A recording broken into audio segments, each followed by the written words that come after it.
Hope everybody's doing well today. Just finished up our final practice of the week here on our team Thursday. And tomorrow will be Focus Friday. Guys will come in tomorrow morning and they'll get tested in early morning, and then we'll have meetings. We'll do our Friday Focus walkthrough out here on our practice fields, and then we'll load up and head up to Cincinnati. So, it's good to be back in a game week coming off of last week. And our guys are looking forward to a great challenge and great opportunity as we start conference play. So with that, I'll open it up for any questions. All right, we'll start with Leo Haggerty. Good morning, Coach. Morning. Coach, from all reports, Luke Fickell turned down the Michigan State job. He must think he's got a heck of a program going at Cincinnati. What are you seeing on film?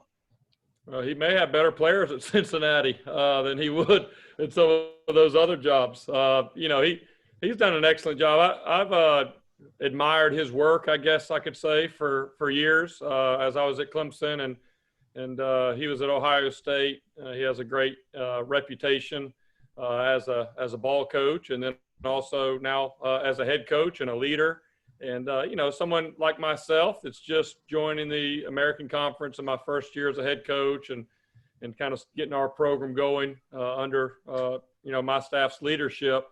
I've kind of taken some time and studied some of the coaches in our league and the ones that have been very successful, and Coach Fickell's right up there at the top. And, again, back-to-back 11 plus win seasons, the last 2 years in this conference is, very impressive. And, when you turn on the video, you see that. You see a program that's in year 4 of a championship winning culture that does all the little things right. They've recruited extremely well, either through guys in high school or adding quality transfer guys. And, when I look at their team, it's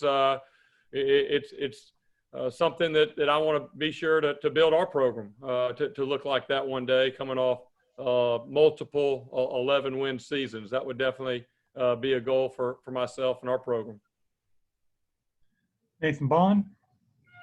Hey, Coach, how you doing? Doing well, thanks. Good. Quick question for, after you guys paused practice last week, how many practices were you able to get after, sorting out the contact tracing, and how many people you were able to practice with last week as a de facto bye week? Yeah, we had 2 practices at the very end over the weekend. And, we were limited in numbers with guys that were out due to contact tracing. We've been limited pretty much every single week. I think another thing, just for everybody to kind of be aware, is it's not just the guys that are positive that may be out. It's not just guys that are close contacts that may be out. But, every day our medical staff, sends a survey to our players that they have to fill out. And if they say that they have a sore throat, if they say that they have a cough, if they say, they have any stomach issues, then they're out of practice. And so when you start adding all of the guys that are out of practice, that's where I said maybe early in the week, I made a comment that, we've been out here many times, and this week very similar, many days where you're, right around that 78 to 82 number of guys that could practice. A typical year, you have 115 players. If you think about 5 guys typically out for injury, you're usually practicing with 110. So it's kind of one of those things. It's easier to count the number of guys that are standing on the sidelines than it is to count the guys that are on the field. If you count and you got 6 on the sideline, you got 11 on that side of the ball in the field. You're like, all right, we got 21 guys over here in this period.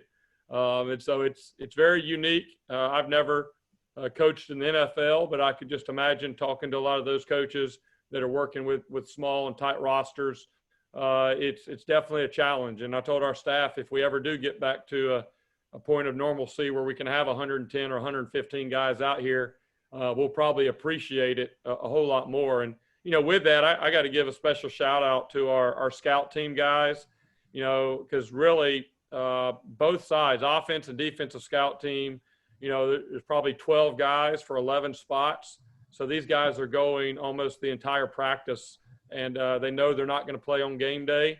And, they get water every 4 plays. But you talk about ultimate sacrifice for your teammates in a year where it's easy to opt out if you don't want to play. And if you're a scout team guy, it's real easy to opt out. You have a reason to choose not to be on the team and take a year off. And so I have a lot of respect for our guys on the scout team, because they're giving us a great look and going a lot more reps than they would in a typical year. Joey Knight. Can you hear me, Jeff? Yes. Hey, Joey. Hey, after 2 rounds of testing this week, how encouraged are you, and how has Dwayne Boyles looked this week? Okay. I would not say the word is encouraged.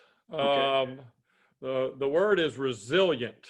The word is, I'm fortunate to have a good relationship with John Gordon, very successful author, talks a lot about the power of a positive team. And we're fortunate that we have a positive coaching staff, because, it literally every single day, you test in the morning, you get results back in the evening, and then you have all these things. I really feel for Daniel DePrada, our special teams coordinator, because he's pulling for guys from both offense and defense. And so if you have somebody that's out on defense, that moves other people up. And now if they're starting on defense, you may not want them on for special teams. So now he has to change and move. And so, our entire staff has done a good job. I would say that it has been a typical week of a COVID season. And, and then, with Dwayne, just speaking broadly on him, he had a sore, some back spasms and stuff that he had maybe last week that had kept him out. And, he was able to get back and do some things. And so big picture for the season, I'm really optimistic for Dwayne.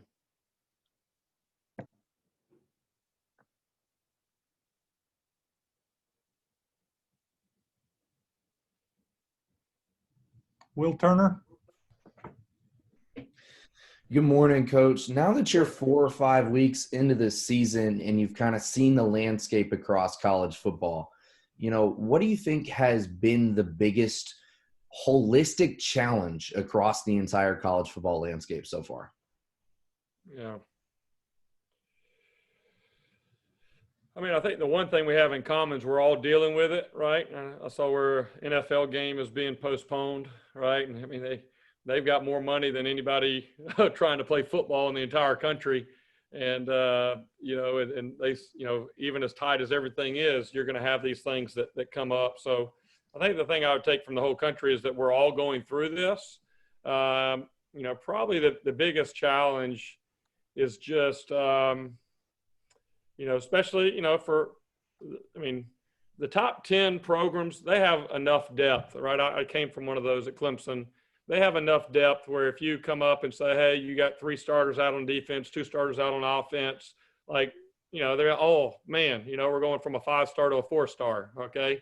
But they move on, right? It was not a big deal when I lost guys to sprained ankles or whatever in the past at Clemson, because the guy behind them was pretty much just as good.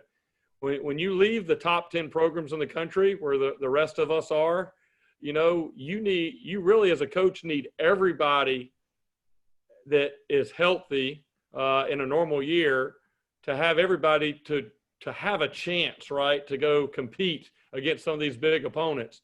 But now when you take a roster where maybe you're depleted a little bit with your talent, depth, whatever you want to call it, and then you magnify that with what you're dealing with COVID, for people that are in our position, that is the biggest challenge. You honestly get to a point where you really, as a coach, are just happy that you have enough guys that have played that position and that have an idea of the game plan. And I hate to say it that way, but that's really where we are. It's a strange deal. You really, as a coach, you can't even judge your your assistant coaches, and you can't judge your team, based off how things are going right now, because you're really, it's such a depleted roster depth chart that you're really just trying to have enough guys to be able to go out there and play the game. And then with that, you're trying to win, you're trying to do all these things. But that's probably the biggest challenge for the teams that are not in the top 10 with the luxury of having a lot of depth. So we're not the only ones going through it. Yes, we're in our first year. Yes, it adds a few, new challenges probably because you're trying to get to know your guys and all that. But I mean, I talk to, I talk to several coaches every week to help myself feel better. One person said, Coach Sweeney used to say all the time that, if we put all of our problems out there on the table, around the room, and we looked at everybody else, we'd go ahead and say, I'll take mine back. I'm okay. I'll take mine back. So sometimes when I talk to some of these other coaches and hear what they have going on, it gives you a little perspective.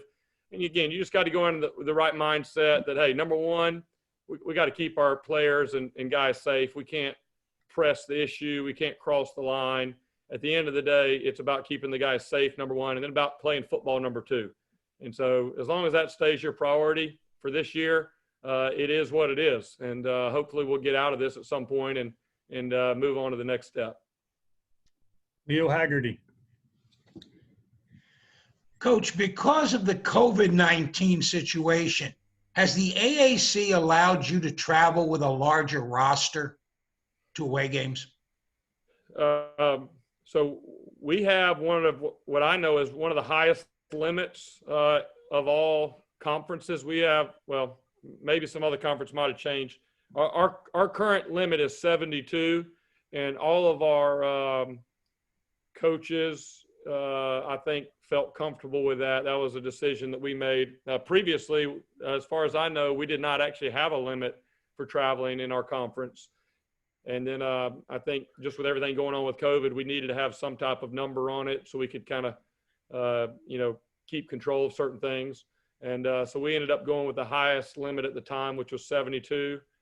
Maybe the ACC, I might have heard, went up to 80.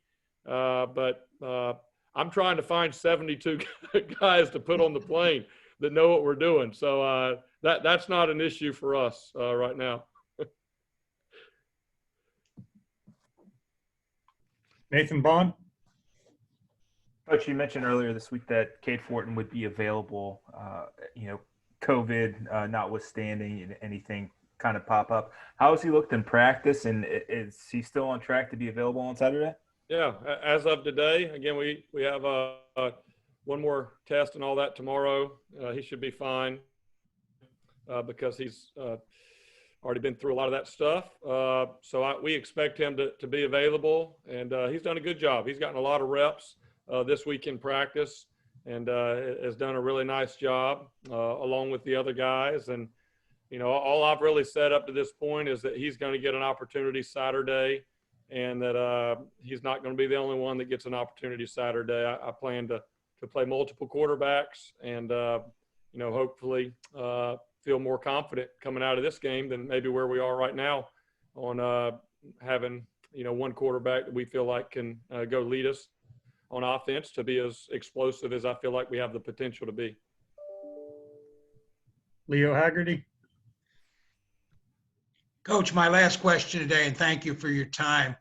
Normally during the season, you get your team to go to a meal, pregame meal. You get them at study table. Now you don't have that. How much of a problem is that staying in contact with your players? Yeah, it's like you've said, it's unique in that we don't get to do a lot of the things that we typically would do. But when you come from a spot where you went maybe 2.5, 3 months and you didn't get a chance to see them in person at all, right? It was behind a computer screen.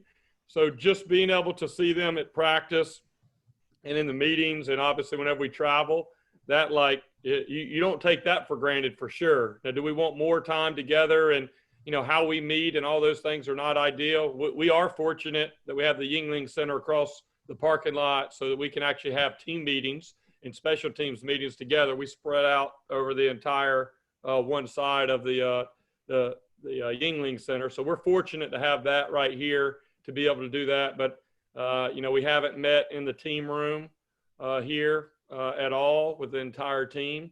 So that definitely is a challenge. And then, like you said, the meals and all that stuff have to be scheduled out at different times. So, it's all, it all runs together. It all kind of is what it is. And really the only way you can make it through as a coach and as a player is to really come to the realization that it's just going to be a challenging year. And man, let's just we got two decisions to make, right? We're going to be going through it regardless. We can either have a positive attitude about it and every challenge we get, just smile, right? And say, good, give somebody else an opportunity, right? Or we can absolutely make ourselves miserable and make our players miserable, right? It's like throwing up. It may make you feel better, but everybody else, it doesn't make them feel better. So, I'm just really pleased. I mean, not only do I have a new staff, the majority of these guys, it's the first time that I've ever worked with them, right? So I'm getting to know them. They're getting to know me. And to have the first year together going through this and for our guys to be positive, I mean, I feel for Coach Glenn Spencer. I mean, that's who I feel for, Charlie Weiss and Daniel DePrada, our coordinators. They have pride. They take pride in the product that they put on the field, right? And these guys have coached, especially Coach Spencer, a long time. And now what we're dealing with, again, you're just trying to get to a place where, we could have a scenario where one of the guys that was a scout team quarterback early in the week could be second team on defense this week. That's a very realistic scenario. Maybe I can talk about it after the game. But I mean, that's so these guys have handled it. The coaches have handled it very, very well. And the other thing is, we know we still have a lot more left. All right. We know for sure the rest of this year, we don't have any guarantees on 21. So really, we just try to take every day for what it is and have a good attitude about it. And the last thing I'd say is I'm really pleased with our players, how they've handled it with their attitudes. I mean, it's hard when you've worked hard and you've come back. We got, one player that, he was out for 2 weeks for contact tracing. And then he came back because of his roommate being positive. He came back one day, and then the next day he tested positive. So he's missed 17 days. So he's gotten 1 day of practice in 5 weeks, and he's a starter on our team. And, man, you just feel for those guys. But our guys have really, up to this point, handled it about as good as you can. And I'm just hoping more than for my success or our staff or our university's success, I'm hoping that we can have some success Saturday and this year to really, make up for what these guys have been through and make them have some great experiences. And I do feel like at some point this year, we're going to have some special moments that hopefully will make all this feel like it was worth it at the end.